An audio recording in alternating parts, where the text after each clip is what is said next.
Hello students, welcome to global online. This is Ankita Sood. UGC NET June 2025 examination की expected cut off आज हम discuss करने वाले हैं। यानी कि हम ये बताएंगे आपको कि मिनिमम कितने मार्क्स लेकर आने पर आपका नेट और जेआरएफ इस बार क्वालिफाई हो सकता है। अब देखिए, हर एक स्टूडेंट की कैटेगरी और सब्जेक्ट बिल्कुल अलग होता है, तो ऐसे में सब लोगों की कट ऑफ भी बिल्कुल डिफरेंट रहती है। तो स्टूडेंट्स, आप सभी के लिए सब्जेक्ट वाइज और कैटेगरी वाइज डिटेल एनालिसिस करके ही ये डिस्कशन मैं कर रही हूँ। स्टूडेंट्स का जो भी फीडबैक रहा है एग्जामिनेशन के बाद, उन सब चीजों को ध्यान में रखते हुए ही आप लोगों के साथ में ये एक्सपेक्टेड कट ऑफ को डिस्कस करने वाली हूँ। सबसे पहला तो देखिए, स्टूडेंट्स में यही कंफ्यूजन होता है कि हमने यूजीसी नेट में दो पेपर दिए, पेपर 1 एंड पेपर 2, तो क्या दोनों की कट ऑफ अलग जाती है? दोनों की कट ऑफ अलग अलग एनटीए चेक करते हैं? तो इसका जवाब है नहीं। पेपर 1 आपका 100 मार्क्स का था, पेपर 2 200 मार्क्स का था। तो ओवरऑल जो आप लोगों की कट ऑफ चेक होती है, आप लोगों का रिजल्ट कैलकुलेट होता है, तो वो आपका 300 मार्क्स से ही होता है। 300 में से जो हाईएस्ट स्कोर करेंगे उनको जेआरएफ मिलेगा, उससे कम पे नेट और उससे कम पे पीएचडी ओनली कैटेगरी में सिलेक्शन होगा। राइट, तो ये चीज आप लोगों को सबसे पहले तो ध्यान में रखनी है। अब देखिए स्टूडेंट्स, कट ऑफ निर्भर करती है एग्जामिनेशन के लेवल पर। इस बार एग्जामिनेशन का लेवल जो है वो मॉडरेट लेवल का पेपर आया था।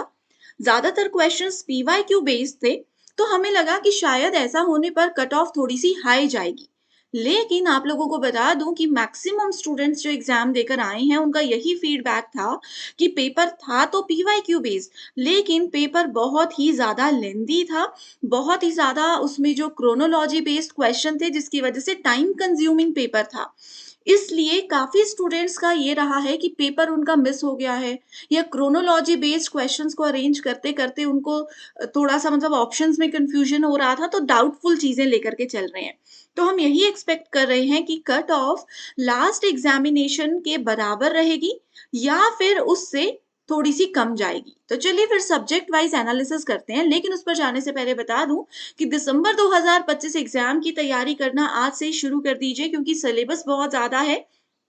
तो इसलिए स्टूडेंट्स, पेपर 1 की तैयारी के लिए आपके लिए कंप्लीट कोर्स लेकर आए हैं, जहां पर आपको डेली लाइव लेक्चर्स के साथ पेपर से पहले मैं 100% सिलेबस कवर करने की श्योरिटी देती हूँ। सिलेबस कवरेज के साथ साथ आपको previous year questions and expected questions भी प्रैक्टिस करवाए जाएंगे, वो भी इजी ट्रिक्स के साथ। फुल सिलेबस नोट्स के साथ में आपको अपडेटेड मॉक टेस्ट मिलेंगे, जो कि हिंदी और इंग्लिश में ही रहेंगे। साथ में रिवीजन के लिए 5000 प्लस एमसीक्यू क्वेश्चन बैंक है। आप हमारे किसी भी स्टूडेंट से फीडबैक ले लीजिए, आपको पता चलेगा कि इन्हीं क्वेश्चन बैंक में से एज इट इज सवाल पेपर में आए थे।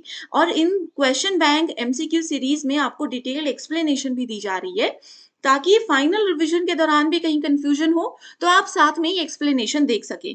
न्यू बैच हमारा 1 जुलाई से शुरू हो रहा है, जिसको ज्वाइन करने के लिए स्टूडेंट्स आप इन दोनों नंबर्स पर व्हाट्सएप के थ्रू कांटेक्ट कर सकते हो। साथ में डेमो क्लासेस देख लीजिए, जो कि ग्लोबल ऑनलाइन ऐप में अवेलेबल हैं। स्टोर सेक्शन पर सर्च बार में लिखिए कोर्स का नाम, यूजीसी नेट 2025 पेपर 1। कंटेंट पर जाकर आप देखेंगे, यहाँ पर आपके लिए पेपर 1 का रिकॉर्डेड कोर्स भी है, लाइव क्लासेस भी आपको मिलेंगी, एंड यूनिट वाइज के साथ में आपको फुल सिलेबस मॉक टेस्ट भी हम लोग प्रोवाइड करवा रहे हैं। तो बहुत ही ज्यादा बेनिफिशियल कोर्स है। गारंटी देती हूँ कि इस कोर्स की हेल्प से आप पेपर 1 में बहुत अच्छा स्कोर कर पाओगे और जेआरएफ लेना आपके लिए आसान हो जाएगा। तो चलिए फिर डिस्कशन पर आगे बढ़ रहे हैं। देखिए स्टूडेंट्स, एक्सपेक्टेड कट ऑफ मैंने आपको बताया कि पिछले एग्जाम के बराबर या उससे 2-4 नंबर कम रहेगी। तो ये दिसंबर 2024 के एनालिसिस के अकॉर्डिंग अगर हम इकोनॉमिक्स की बात करें, तो जेआरएफ की कट ऑफ जो है वो पिछली बार 206 गई थी, तो हम ये एक्सपेक्ट कर रहे हैं कि इस बार कट ऑफ लगभग 202 से लेकर के 206 के बीच में जाएगी। इससे ज्यादा कट ऑफ जाने का चांस बिल्कुल नहीं है। ठीक है। और ये है कि कितने टोटल कैंडिडेट्स को जेआरएफ जनरल कैटेगरी से इकोनॉमिक्स में मिला था। नेट की कट ऑफ अगर हम देखें तो 180 गई थी इकोनॉमिक्स की, तो इस बार भी ऑलमोस्ट 176 से 180 के बीच हम एक्सपेक्ट कर रहे हैं। पीएचडी ओनली के लिए 156 थी, और इस बार हम एक्सपेक्ट कर रहे हैं लगभग 152 से 156। तो ये इकोनॉमिक्स वाले जितने भी स्टूडेंट्स देख रहे हैं, आप लोग देख लीजिए, इधर आप लोगों के सामने लिस्ट है। जो भी ये स्कोर दिया है, ये जेआरएफ का स्कोर है, उससे कम नेट और सबसे कम पीएचडी। तो जो भी ये स्कोर आपके सामने है, इससे 2-4 नंबर कम आप मानकर चलिए कि आपकी कट ऑफ जाएगी। ठीक है, इसके अलावा पॉलिटिकल साइंस की कट ऑफ हमेशा बहुत ही ज़्यादा हाई रहती है, जैसे कि यहाँ पर देखिए जनरल कैटेगरी जेआरएफ की कट ऑफ 234 गई थी। इवन एससी/एसटी कैटेगरी की कट ऑफ भी 208, 212 गई थी। तो हम लोग इस बार इससे भी ज़्यादा हाई कट ऑफ एक्सपेक्ट कर रहे हैं, क्योंकि पॉलिटिकल साइंस के जो हमारे स्टूडेंट्स थे, उन्होंने यही फीडबैक दिया कि मैम पेपर बहुत आसान था, ईज़ी पेपर था, पीवाईक्यू बेस्ड पेपर पूरा का पूरा पूछा गया था। तो ये आप लोगों के सामने मैंने नेट की कट ऑफ रखी है और ये रखी हुई है पीएचडी ओनली कैटेगरी की, ठीक है? और ये है total number of selected students. तो ये हर बार चेंज होते हैं, इसको आपने फोकस में नहीं रखना है। अगर हम अगले सब्जेक्ट की बात करें, जो कि है फिलॉसफी, सो फिलॉसफी में देखिए 210 गई थी कट ऑफ जेआरएफ की, तो इस बार 204 के आसपास, 206, 204 के आसपास हम एक्सपेक्ट कर रहे हैं। नेट के लिए थी 184, तो लगभग इससे 2-4 नंबर कम मान लीजिए, और 160 गई थी पीएचडी ओनली के लिए फॉर जनरल कैटेगरी। आप लोगों ने क्या करना है, ये आपके सामने लिस्ट है, इसके सामने देखिए जो भी आपकी कैटेगरी से आपने पेपर दिया है, सबसे हाईएस्ट मैंने आपको बताया जेआरएफ का स्कोर है, फिर नेट का स्कोर है, फिर पीएचडी ओनली का स्कोर है। तो इस अकॉर्डिंग आप लोग चीज़ों को एनालाइज़ कर सकते हो, ठीक है? इसके अलावा हिस्ट्री की अगर हम बात करें, तो हिस्ट्री में 206 कट ऑफ गई थी आपके जेआरएफ की पिछली बार अनरिजर्व्ड कैटेगरी से। तो स्टूडेंट्स इस बार हिस्ट्री की कट ऑफ सिर्फ एक आधा सब्जेक्ट ऐसा है जिसकी कट ऑफ लगभग बिल्कुल ही सेम हम एक्सपेक्ट कर रहे हैं। क्यों? क्योंकि हिस्ट्री के केस में देखो इस बार पेपर 1 बहुत ज़्यादा आसान आया था। अगर किसी ने लास्ट में भी पेपर 1 पढ़ा होता ना, तो भी हिस्ट्री सब्जेक्ट से उनका पेपर क्वालीफाई हो जाता। पेपर 1 बहुत ज़्यादा ईज़ी था, एंड पेपर 2 जो है वो था जाना-पहचाना, बट क्रोनोलॉजी बेस्ड था, तो चीज़ों को आइडेंटिफ़ाई करना थोड़ा-सा टफ हो रहा था। तो हिस्ट्री वाले स्टूडेंट्स के लिए as it is cut off जाने का चांस है, या फिर इवन ये एक्सपेक्ट हम कर रहे हैं कि 2 कर नंबर ऊपर भी कट ऑफ जा सकती है हिस्ट्री वालों के लिए। ठीक है? कॉमर्स की अगर बात करें, बहुत सारे स्टूडेंट्स कॉमर्स मैनेजमेंट से एग्ज़ाम देकर आए हैं। तो आप लोगों का एग्ज़ामिनेशन में भी कट ऑफ जैसे पिछली बार 210 गई थी, फॉर जनरल कैटेगरी 198 गई थी, ओबीसी एनसीएल एंड एससी/एसटी 190 एंड 178। तो कॉमर्स कैटेगरी में भी हम यही एक्सपेक्ट कर रहे हैं कि लगभग पिछली बार जैसे ही कट ऑफ इस बार भी जाने वाली है। तो आप लोग यहाँ पर एक एक्सपेक्टेड स्कोर देख लीजिए। एजुकेशन सब्जेक्ट जो है इस बार फर्स्ट शिफ्ट में हुआ था, जिसके पेपर 1 में स्टूडेंट्स को ये लग रहा है कि इस बार थोड़े से एग्ज़ाम में जो है मार्क्स कम आने के चांस है पेपर 1 में, क्योंकि एनटीए ने फर्स्ट शिफ्ट का जो पेपर था एजुकेशन का, उसमें बहुत सारी चीज़ें उलट-पलट करी थी, है ना? तो इसकी वजह से एजुकेशन की कट ऑफ काफ़ी कम जाएगी। जहाँ तक हमें लग रहा है, पेपर 2 तो स्टूडेंट्स का एज़ इट इज़ ही था जैसे पिछली बार रहा था।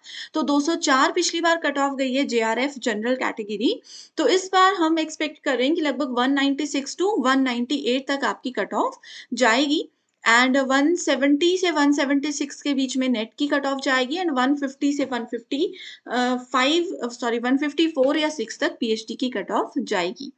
आप लोग भी स्टूडेंट्स अपना फीडबैक शेयर कर दीजिए, क्योंकि देखिए यहाँ पर इतने सारे सब्जेक्ट्स हैं, 50 पेजेस की ये पूरी की पूरी पीडीएफ लेकर आई हूँ।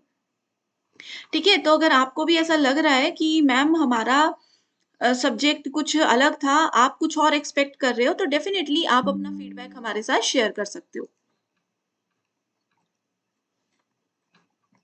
ठीक है? इसके अलावा देखिए मैनेजमेंट है, मैनेजमेंट की 220 काफ़ी हाई कट ऑफ पिछली बार गई थी, क्योंकि पिछली बार पेपर बहुत ईज़ी था। तो इस बार हम 12-16 तक एक्सपेक्ट कर रहे हैं, ठीक है? हाईएस्ट, बाकी आप अपनी कैटेगरी के अकॉर्डिंग चीज़ों को कैलकुलेट कर सकते हो। अब देखिए स्टूडेंट्स, यहाँ पर इतने सारे सब्जेक्ट्स हैं, तो हर सब्जेक्ट को डिस्कस कर पाना पॉसिबल नहीं है। तो आप लोगों को चलिए मैं एक काम देती हूँ, जैसे ये सब्जेक्ट थे, जैसे मैंने कंप्यूटर साइंस लिखा, तो आपके सामने कंप्यूटर साइंस की कट ऑफ आ जाएगी। तो 198 पिछली बार जेआरएफ की कट ऑफ गई थी, 172 नेट एंड 152 पीएचडी। तो ये कट ऑफ भी काफ़ी कम जाने का चांस है, क्योंकि कंप्यूटर साइंस पेपर 1 तो फिर भी थोड़ा-सा ठीक था। थोड़ा कम्युनिकेशन यूनिट अनएक्सपेक्टेड थी, बाकी तो ठीक था। लेकिन जो पेपर 2 है कंप्यूटर साइंस का, उस वो भी वैसे तो पीवाईक्यू बेस्ड ही था, लेकिन उसमें लगभग 10 से 12-15 क्वेश्चंस नए थे, जिसकी वजह से थोड़ा-सा शायद चीज़ें डाउन जा सकती हैं, बट ओवरऑल अगर देखें तो पीवाईक्यू बेस्ड पूरा पेपर था। तो कट ऑफ इसकी भी 2-4 नंबर कम जाने का चांस है। अब देखिए स्टूडेंट्स, आप लोगों को एक काम देती हूँ, अब यहाँ पर इतने सारे सब्जेक्ट्स हैं, सबको डिस्कस कर पाना थोड़ा-सा डिफ़िकल्ट हो रहा है। आप लोग बस क्या करिए, कमेंट सेक्शन पे मुझे अपना सब्जेक्ट, जो भी सब्जेक्ट से आपने एग्जाम दिया है, ठीक है? और अपनी कैटेगरी बता दीजिए कि जैसे आपने मैनेजमेंट से एसटी कैटेगरी से दिया है या फिर आप लोगों ने इलेक्ट्रॉनिक साइंस से किसी कैटेगरी से पेपर दिया है, तो बस आप अपना सब्जेक्ट और कैटेगरी हमें कमेंट में लिखकर बताइए, तो मैं आप लोगों को एक्सपेक्टेड स्कोर वहीं पर रिप्लाई करूँगी। इससे क्या होगा, आप लोगों का काम भी बहुत ज़्यादा आसान हो जाएगा, ठीक है? तो चलिए फिर इसी के साथ डिस्कशन को एंड करते हैं। जैसे कि मैंने आपको बताया कि दिसंबर 2025 के पेपर 1 के लिए हमारा न्यू बैच शुरू हो रहा है। गारंटेड सिलेक्शन होगा एज़ इट इज़। पीवाईक्यूज़ इस बार भी हमारे कोर्स से आए हैं, अगली बार भी आएँगे। तो आप लोग आज से ही जॉइन कर लीजिए। ऐसा नहीं सोचना कि पेपर 1 को लास्ट के 1 महीने में पढ़ेंगे, नो। क्योंकि इसका सिलेबस बहुत ज़्यादा है, पेपर बहुत ज़्यादा लेंथी आता है, तो अगर आप लोग जल्दी से पढ़ोगे, तो ज़्यादा टाइम आप लोगों को प्रैक्टिस के लिए मिलेगा। ठीक है? तो ये नंबर्स पर आप व्हाट्सएप के थ्रू हमें कॉन्टैक्ट करके पूरी जानकारी ले लीजिए। So thank you so much everyone and all the very best.